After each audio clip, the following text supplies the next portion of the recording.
Hello दोस्तों, comics studio channel पर आप सभी लोगों का स्वागत है। हमारी आज की कॉमिक्स है डायमंड कॉमिक्स की पेशकश शिव महिमा की सीरीज़ की कॉमिक्स, जो डीसी रिलीजियस सीरीज़ की कॉमिक्स की पेशकश है। तो शिव महिमा का पार्ट 1 हम लोग दोस्तों पहले ही पढ़ चुके हैं। पार्ट 2 है जिसमें कि महर्षि दधीची की शिव साधना, इसके बारे में बताया गया है। तो चलिए शुरू करते हैं इस पार्ट को। ब्रह्मा जी के पौत्र क्षुप एवं महर्षि च्यवन के पुत्र दधीची आपस में घनिष्ठ मित्र थे। एक बार दोनों में एक विवाद उठ खड़ा हुआ। विषय था क्षत्रिय श्रेष्ठ हैं या अथवा ब्राह्मण। क्षुप का कहना था कि क्षत्रिय श्रेष्ठ हैं, जबकि दधीची ब्राह्मणों को श्रेष्ठ बता रहे थे। उनका विवाद कुछ ज़्यादा ही बढ़ गया। उग्र स्वभाव के दधीची ने अपने बाएं हाथ की मुट्ठी से क्षुप के मस्तिष्क पर आघात कर दिया। मुष्टि का प्रहार होते देख क्षुप क्षुब्ध हो उठा। उसने अपना वज्र उठाया जो उसने तपस्या करके पिता मह ब्रह्मा से प्राप्त किया था और उससे दधीची पर चला दिया।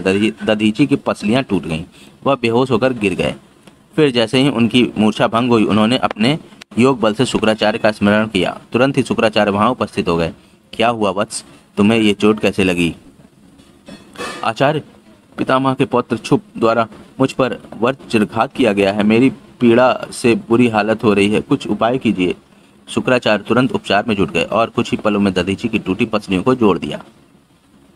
दधीची फिर से भले चंगे हो गए। उन्होंने शुक्राचार्य का आभार व्यक्त करते हुए कहा, आचार्य, आपने तो मुझे क्षण मात्र में ही एकदम स्वस्थ कर दिया। कहाँ से सीखी ये विद्या आपने? यह सब देवादिदेव महादेव की कृपा का फल है। मैंने उन्हीं से यह ज्ञान सीखा था। तुम भी यदि चाहो तो उनसे सब कुछ प्राप्त कर सकते हो। भोले भंडारी बहुत ही दयालु हैं। शुक्राचार्य दधीची को शिव साधना की विधि बताकर लौट गए और दधीची शिव साधना में लीन हो गए। उन्होंने वर्षों कष्ट सहकर शिव की तपस्या की। अंत में शिव प्रकट हुए। उन्होंने दधीची से वरदान मांगने को कहा। देवादिदेव, मुझे ऐसा वरदान दीजिए कि मैं कभी कमजोर ना रहूं, किसी शस्त्र का मुझ पर कोई असर ना हो, देवताओं के किसी भी अस्त्र शस्त्र से मेरी मृत्यु ना हो। शिव ने तथास्तु कहा और अंतर्धान हो गए। दधीची बदले की आग में सुलग रहे थे। वे क्षुप के पास पहुंचे और जाते ही उसके सिर में अपनी लात का प्रहार किया। क्षुप कुछ क्षणों के लिए संज्ञा शून्य होकर गिर गया, लेकिन वह तुरंत ही उठ खड़ा हुआ और अपना वज्र निकालकर दधीची पर चला दिया। उसके आश्चर्य का ठिकाना न रहा जब उसने देखा कि दधीची पर उसके वज्र का किंचित मात्र भी असर नहीं हुआ था। वज्र उनके शरीर से यूं टकराया जैसे किसी ठोस फौलादी वस्तु से टकराया हो।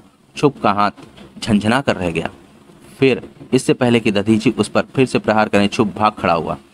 वह एक निर्जन स्थान में पहुंचा और विष्णु की आराधना करनी आरंभ कर दी। विष्णु प्रकट हुए। क्षुप ने उनकी स्तुति करते हुए कहा, भगवान, मैं दधीची को जीतना चाहता हूँ, मेरी इच्छा पूर्ण करें। मैं तुम्हें ऐसा कोई वर देने में विवश हूँ। क्षुप, दधीची भगवान शिव का परम भक्त है। मैं भगवान शिव के भक्त का कोई अहित होते नहीं देख सकता। तुम कोई और वर मांग लो। क्षुप सोच में पड़ गया। फिर कुछ क्षण बाद बोला, भगवान, यदि आप ऐसा नहीं कर सकते तो कम से कम दधीची से मेरी संधि ही करा दीजिए। अगर ऐसा नहीं हुआ तो वह अवश्य मेरी हत्या कर डालेगा। विष्णु ने सहमति जताई और वे उसे लेकर दधीची के पास पहुंचे। विष्णु ने ब्राह्मण का वेश धारण किया और क्षुप को एक जगह रुकने को कहकर स्वयं दधीची के पास पहुंचे। दधीची ने ब्राह्मण का स्वागत सत्कार किया। मेरे अहोभाग्य, आइए विप्रवर, मुझ अकिंचन के पास आने का कैसे कष्ट किया। मैं आपसे कुछ मांगने आया हूँ मुनि पुत्र। आप शिव के परम भक्त हैं, आशा है निराश नहीं करेंगे।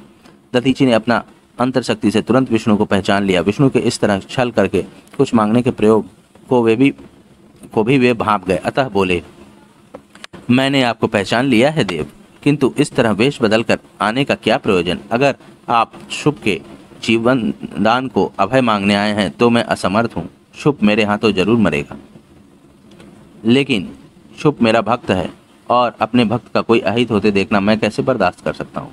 मेरा निश्चय अटल है प्रभु। तब फिर तुम्हें अपने मेरे कोप का भाजन बनना पड़ेगा। भगवान शिव का भक्त दुनिया में किसी से भी नहीं डरता। प्रभु, आप जो चाहें शौक से कर लीजिए। विष्णु जी को क्रोध आ गया। उन्होंने चक्र का प्रयोग दधीची पर कर दिया, लेकिन उन्हें बड़ा आश्चर्य हुआ। चक्र उनकी उंगली से घूमा, आगे बढ़ा और फिर तुरंत ही वापस उनकी उंगली पर आकर टिक गया। दधीची ने हंसते हुए कहा, यह चक्र मुझ पर प्रहार नहीं कर सकेगा प्रभु, आपने देख ही लिया है, क्योंकि यह चक्र भी भगवान शिव द्वारा ही आपको दिया हुआ है। भगवान शिव के भक्त का चक्र कैसे अहित कर सकता है? विष्णु ने तुरंत स्मरण किया और उनके आह्वान पर तुरंत अन्य देवता भी वहां आ पहुंचे। वे दधीची पर अपने अपने अस्त्रों से प्रहार करने लगे, किंतु उनके अस्त्र दधीची के शरीर से टकरा टकरा कर नीचे गिरने लगे।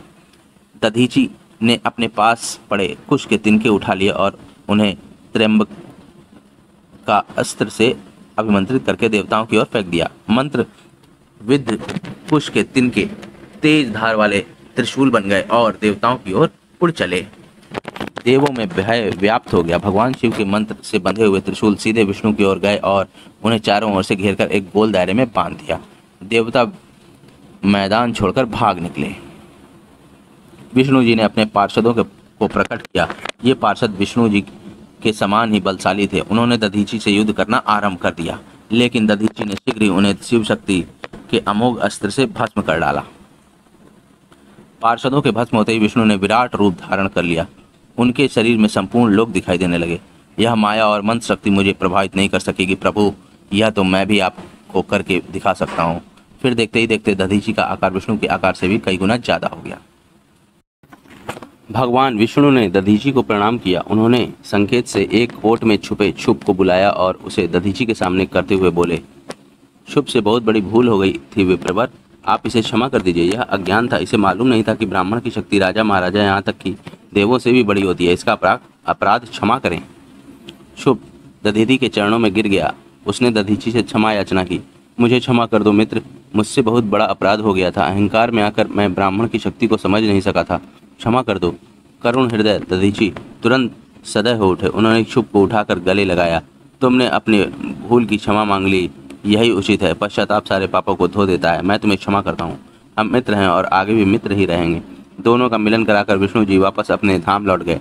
शुभ अपने निवास स्थान चला आया और दधीची अपनी कुटिया में दाखिल हो गए।